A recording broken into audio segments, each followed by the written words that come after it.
Shalom Lekulam, Bruhim Abaim, sejam todos bem-vindos ao canal Torá, o caminho do meio.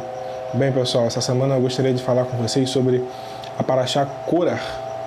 E antes de mais nada eu gostaria de pedir a vocês, antes de nós começarmos aqui o nosso bate-papo, eu gostaria de pedir a vocês que se inscrevessem aqui no nosso canal, que você curtisse, esse vídeo e que você possa compartilhar também nessa luz das Sagradas Escrituras, ok? Gostaria de compartilhar, da gente bater um papo sobre a Parashá Korah.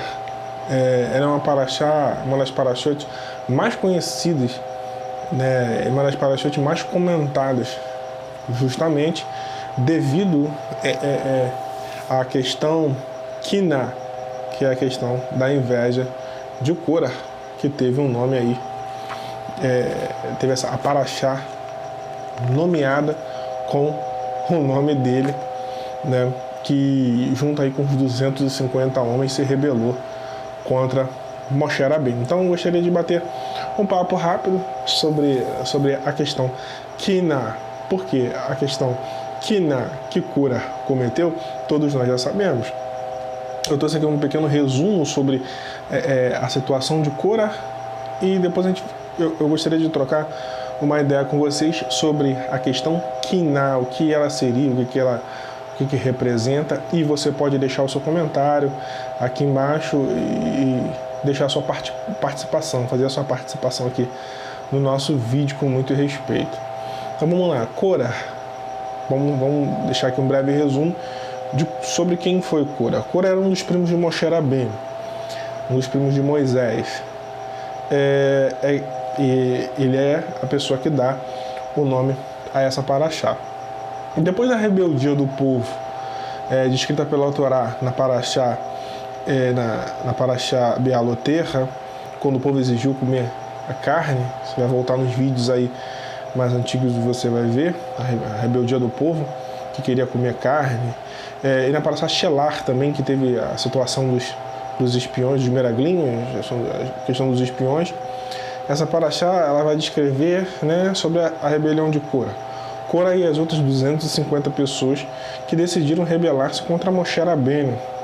Então, o que Korah queria? A principal queixa de Korah contra Moisés, contra Moshe, era o fato de Aaron ter sido designado como Kohen Gadol e o fato de seu primo, Elitzafan ben Uziel, ser o Nassi e presidente da família de Kehat. Korah queria ser o Nassi, queria ser o presidente da família de Kehat. Bem, toda a situação, tudo que acontece com Korah, você já aprendeu e você já sabe quando você administrar, começar a ler e estudar essa Parashá. Mas eu não quero me ater ao simples fato de Korah, do produto final, do que acontece com Korah. Não queria ficar nessa situação, me ater a esse fato. Eu queria tentar trabalhar hoje aqui nesse vídeo o que seria Kiná.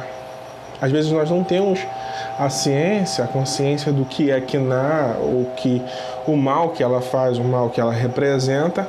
Então eu gostaria de tentarmos conversar um pouquinho.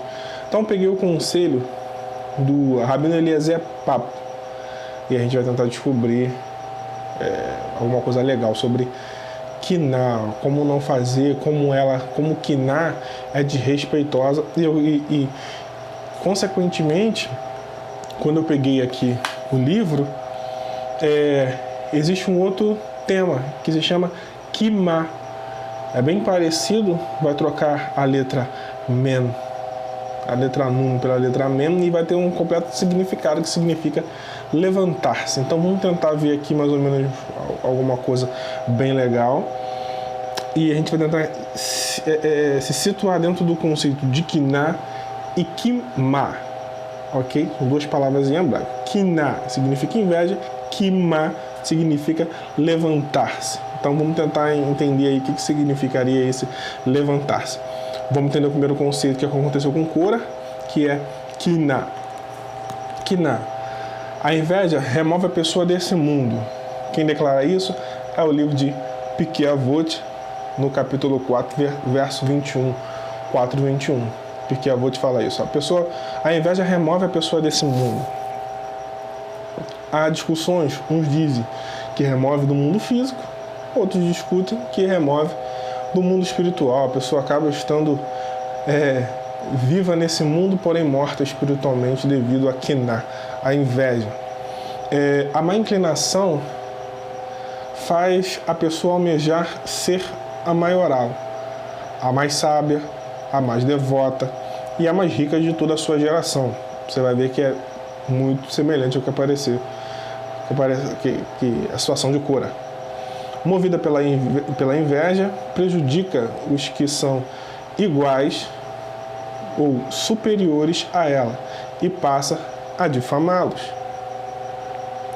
O ódio gerado pela inveja é um fogo inextinguível que consome o homem, deixando-o continuamente insatisfeito e destituído de amigos, criando a discórdia, desejando o insucesso alheio. Ele perde os amigos, porque ele só está desejando que os amigos não tenham alguma coisa. O insucesso alheio e tornando-se ávido para descobrir as falhas dos outros. Esses aí são todos os sintomas e características de alguém que tem quiná. Você vai ver que é muito parecido com a situação de Cora para com as decisões que a Kadosh Baruch Hu manda Moshe Rabbeinu tomar. Agora, paralelo a isso, eu acabei abrindo aqui a página e do outro lado vinha Kimá, o conceito Kimá. Kimá que significa levantar-se. Então vamos tentar entender aqui o conceito de Kimá e tentar ver alguma coisa entre elas duas. Kimá, uma das 613 mitzvot, um dos 613 mandamentos que consta na Torá, é levantar-se na presença dos mais velhos ou de um erudito em Torá. Levantar-se diante de seus pais. Levante-se diante de seus pais. Nossos sábios ensinam que a pessoa que cumpre essa mitzvah será merecedora de temer aos céus. A Torá ensina, diante das pessoas idosas, te levantarás e temerás o eterno teu Deus, teu Elohim. Não é uma recompensa notável? Não é uma recompensa notável? De acordo com o Rabi Isaac Luria, quem se levanta para os idosos e sábios terá o mérito de tornar-se sábio no caminho da Torá. Entretanto, nossos sábios também ensinam que você não deve incomodar os outros, fazendo-os se levantar para ti.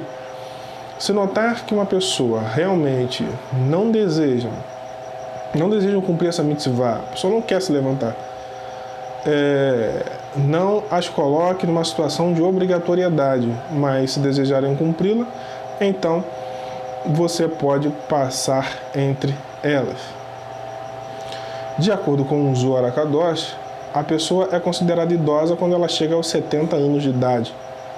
O Talmud destaca o seguinte: quão tolas são as pessoas que se levantam frente a um rolo de Torá, mas não se levantam quando entra ou ao entrar um rabino ou um gigante de Torá. Existe um Midrash que diz o seguinte, que quando Moshe ele tenta fazer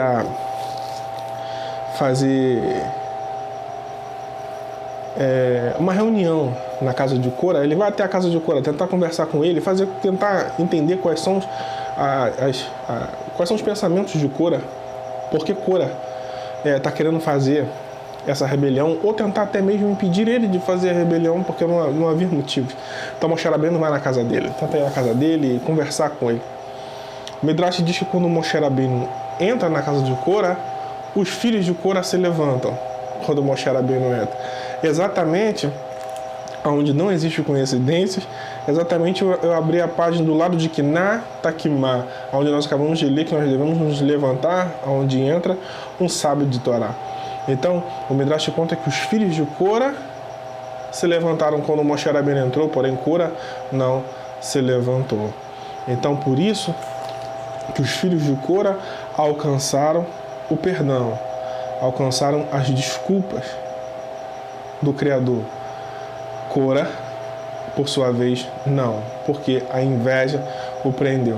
Então você vai ver que os dois conceitos, que a inveja pode tirar a pessoa desse mundo físico e ela também pode tirar a pessoa do mundo espiritual. A inveja, na verdade, ela tira tudo. Ela tira os amigos, ela tira os parentes, ela tira os vizinhos. A inveja, ela tira tudo. Tudo. Ela é capaz de tirar o trabalho, ela é capaz de tirar todos os estudos. Então, a mensagem dessa paraxá Cora, é que nós possamos ter humildade.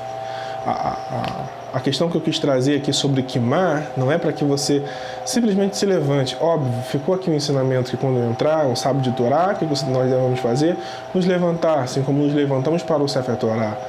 Mas ela também nos ensina o seguinte, a ter humildade. A humildade de se levantar, a humildade de reconhecer as vontades de Akadosh Baruch Hu para determinadas pessoas e a humildade de reconhecer o sim de Akadosh Baruch Hu e também a humildade de reconhecer o não de Akadosh Baruch Hu, reconhecer por que Akadosh Baruch Hu, por que o Criador, por que Deus deu X para uma pessoa e por que Deus deu Y para outras pessoas e por que Deus deu X para mim e X para outros e Y para outras pessoas. Essa é a humildade de reconhecer as vontades de Akadosh Baruch Hu e ser humilde também com o nosso próximo, com o nosso irmão, seja ele da nossa fé ou não. Torá, o Caminho do Meio, agradece a você por ter ficado conosco aqui nesse bate-papo. Espero que tenha sido bem produtivo para você esses 13 minutinhos de vídeo. Que Akadosh Baruch Hu nos ajude, que Akadosh Baruch Hu nos abençoe, que Ele nos faça prosperar. Que Akadosh Baruch Hu cure o mundo do Covid-19, que Akadosh Baruch Hu faça realizar todos os nossos sonhos, todos os nossos projetos. Que Akadosh Baruch Hu nos ajude e nos dê muita brahá. O Torá, o Caminho do Meio, agradece a todos mais uma vez. Tchau, tchau. Leitraot.